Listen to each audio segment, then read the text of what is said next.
All right.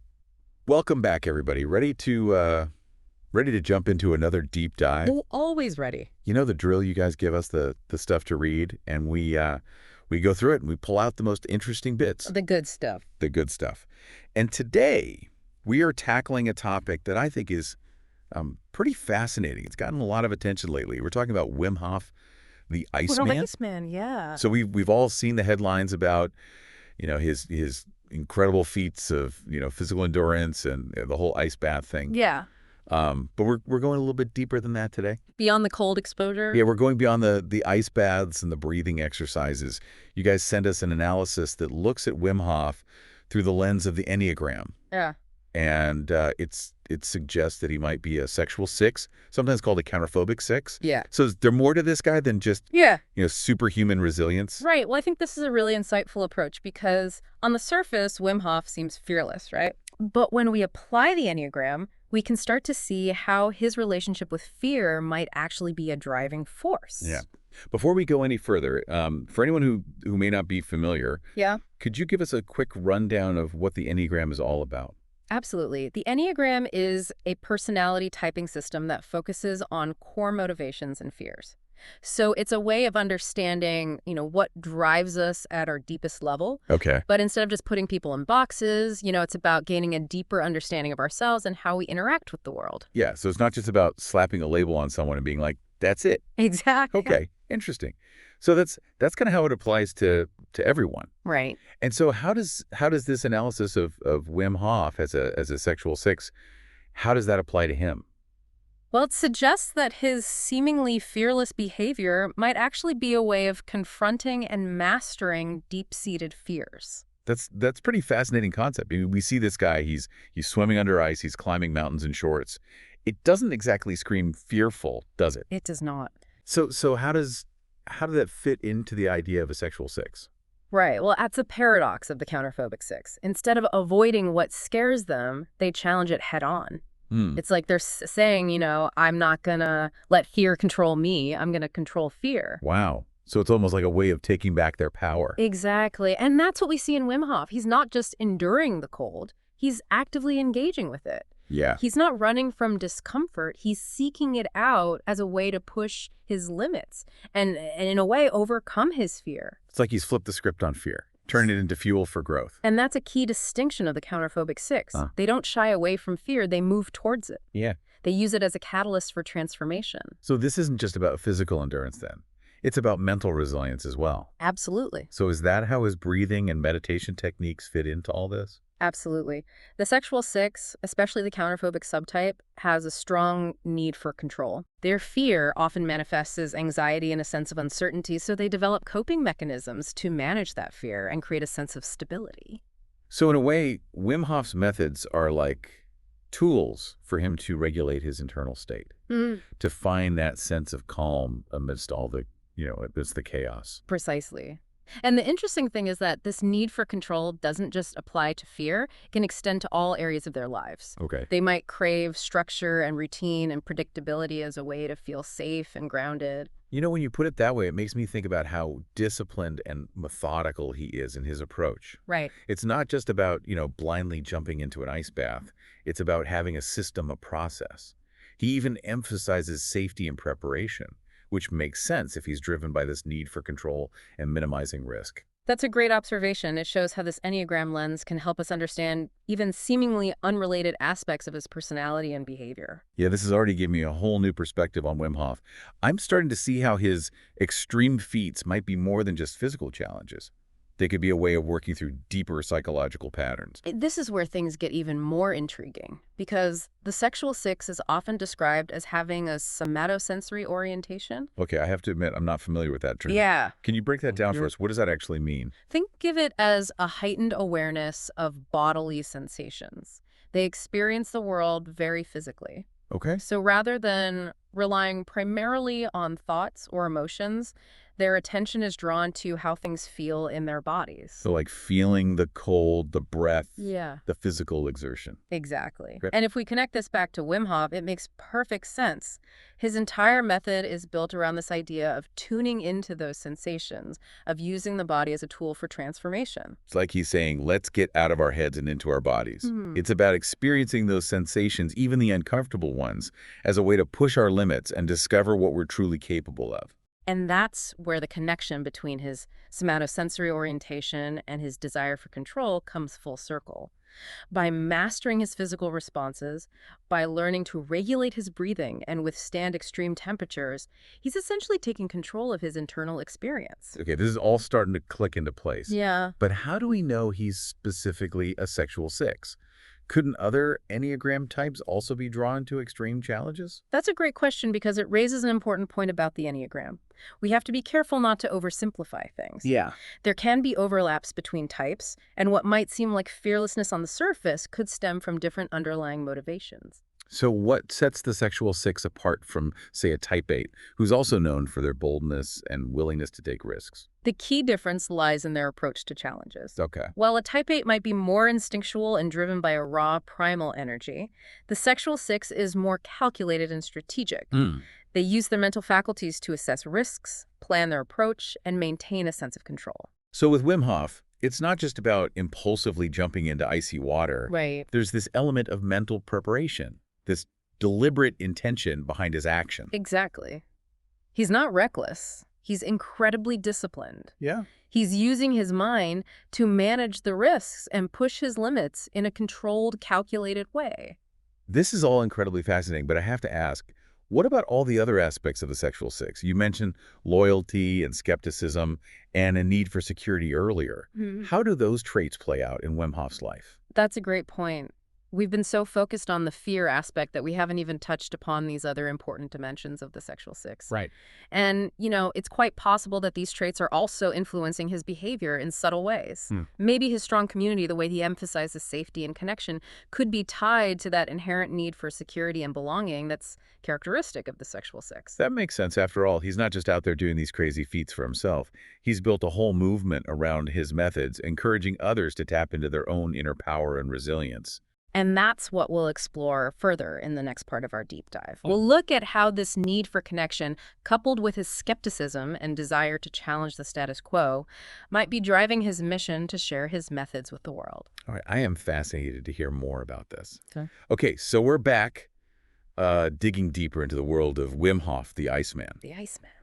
Before the break, we were talking about how his incredible feats, these unbelievable things he does, might actually be driven by this deeper psychological need Yeah. to confront and master his fears. And we're looking at this through the lens of the Enneagram, Right, through that lens of the Enneagram, and more specifically that sexual six personality type. the sexual six. Yep. And I think it's important to, emphasize here, this isn't about saying Wim Hof is only motivated by fear. Right. The Enneagram is a nuanced system. There's always more to the story. It's about understanding how these different motivations can intertwine and manifest in complex ways. So it's not about putting him in a box. It's not about pigeonholing. It's not about pigeonholing, but it's more about using this Enneagram as a tool Right. to sort of gain a deeper understanding of what might be driving him. Exactly, yeah. And as we were talking about earlier, one of the key traits of the sexual six, especially that counterphobic subtype, is this intense loyalty Okay. to those they trust. So even though he's out there pushing his own limits, he's also very much about building a community, Right. right? Sharing his methods, connecting with people who resonate with his message. That seems to fit. Absolutely. And this loyalty stems from a deep need for security and belonging. They can be skeptical of authority, the status quo, preferring to forge their own path and surround themselves with people who share their values. Which again seems to align with Wim Hof's story. I mean, he's challenging conventional wisdom about the human body and what we're capable of. Right. He's not afraid to question the experts and encourage people to tap into their own inner wisdom. It's like he's saying, don't just take my word for it, try it for yourself, experience it in your own body. There's that somatosensory orientation again. There it is. Right. He's all about the feeling, the experiencing, trusting your own senses. And that skepticism, that willingness to question accepted norms, another hallmark of the sexual six. Right. They're not afraid to go against the grain to challenge the status quo if it doesn't align with their own experience and intuition. But it's not just blind rebellion, No, right? There's a purpose behind it. it's very purposeful. It's about seeking truth, testing boundaries, and ultimately finding a deeper sense of security through self-reliance and trusting their own judgment. You've hit the nail on the head. The sexual six's skepticism isn't about being contrary for the sake of it. It's about seeking that solid foundation, Okay. a sense of certainty in a world that can often feel chaotic and unpredictable. Which, if you think about it, makes these extreme feats even more intriguing, right? Yeah. He's not just pushing physical limits. Right. He's pushing mental and emotional boundaries as well. He's testing the limits of human potential, not just for himself, but for all of us. And he's inviting us to join him on that journey of discovery, Yeah. saying, hey, if I can do this, maybe you can too. Maybe we're all capable of more than we think. It's really inspiring when you think about it that way. He's not just a daredevil. Yeah. He's a pioneer, a trailblazer, showing us what might be possible if we're willing to step outside of our comfort zones and challenge our own limitations. And that's where the Enneagram can be so helpful because it provides a framework for understanding those deeper motivations. Yeah. Those patterns that might be driving our behavior without us even realizing it. It's like a roadmap to self-discovery, right? Yeah, absolutely. Helping us understand our own strengths, fears, and how we can leverage those insights to live a more fulfilling life. Exactly. And it's not just about personal growth. The Enneagram can also help us understand and connect with others on a deeper level, building stronger relationships, creating a more compassionate world. So as fascinating as it is to analyze Wim Hof through this lens, Right. it's also about what we can learn about ourselves in the process, right? Absolutely. And that's what we'll explore in the final part of our deep dive. Okay. We'll look at how understanding these Enneagram principles can help us navigate our own fears, embrace our strengths, and tap into our own potential for resilience and growth. Sounds good to me. Okay, so we're back, and it's time to wrap up our deep dive into the world of Wim Hof. Yeah. We've explored his incredible feats, and we analyzed his personality through the lens of the Enneagram and all that. Yeah, we found some really interesting stuff. Yeah, some fascinating insights into, what makes this guy tick. Right. But now let's bring it all home, Yeah. for Yeah. the everyday folks out there. Yeah. Like, what can we, the people who may not be ready to plunge into an ice bath, Yeah. what can we take away from all this? Well, that's the beauty of this whole deep dive, right? Yeah. While Wim Hof might seem like this, superhuman figure, Right. the underlying principles that we've been talking about, they're actually incredibly relatable Yeah. and applicable to all of us. So it's not just about, becoming ice bath Yeah. enthusiasts. Not at all.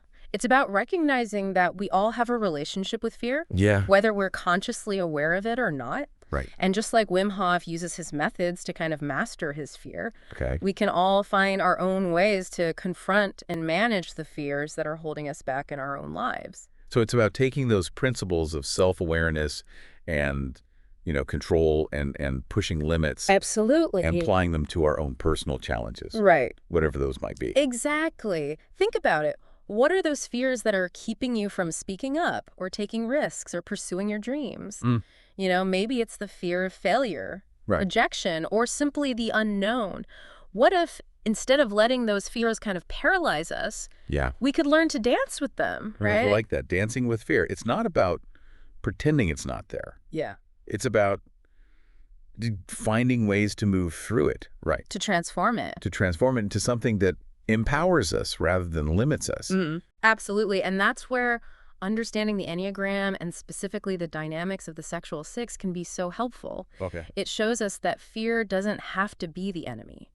It can be a powerful motivator if we learn to understand its language and work with it consciously. But as we discussed, it's not just about conquering fear. The sexual six is also about, loyalty and connection and finding security in a world that can often feel uncertain. Right. How can we apply those insights to our own lives? That's such an important point. It's about recognizing that we don't have to go it alone. Yeah. Just like Wim Hof has built this supportive community around his methods, we can all find strength and resilience in connecting with others who share our values and inspire us to grow. It's about finding those people who challenge us and support us and remind us that we're not alone in our struggles. Right. Because let's face it, life can throw some pretty icy challenges our way sometimes. It can, absolutely. And having that support system, that sense of belonging, can make all the difference in navigating those challenges and coming out stronger on the other side.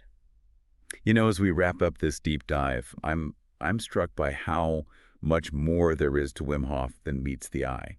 I mean, Yeah. he's not just this incredible athlete pushing the limits of human potential. Right. He's also, you know, a teacher, a leader, and a symbol of what's possible when we confront our fears Hmm. and embrace our strengths and Mhm. connect with others on a deeper level. I couldn't agree more. And I think the most important takeaway from all of this is that those qualities, that Yeah. potential for resilience, courage, and connection, it resides within each of us. So it's not about becoming the next Wim Hof, but about tapping into our own inner Iceman, so to speak. Exactly. It's about finding our own ways to push our limits Right. and embrace discomfort Yeah. and connect with that inner strength that allows us to thrive even in the face of life's inevitable challenges. Beautifully said.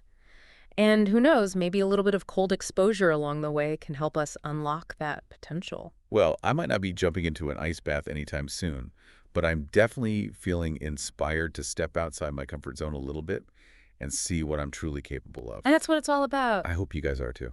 Remember that power to transform fear into fuel, to connect with your inner strength, and to build a life that truly aligns with your values. Yeah. That power is within you. And on that note, we're going to wrap up this deep dive. Thanks for joining us. We'll see you next time for another fascinating exploration into the depths of human experience.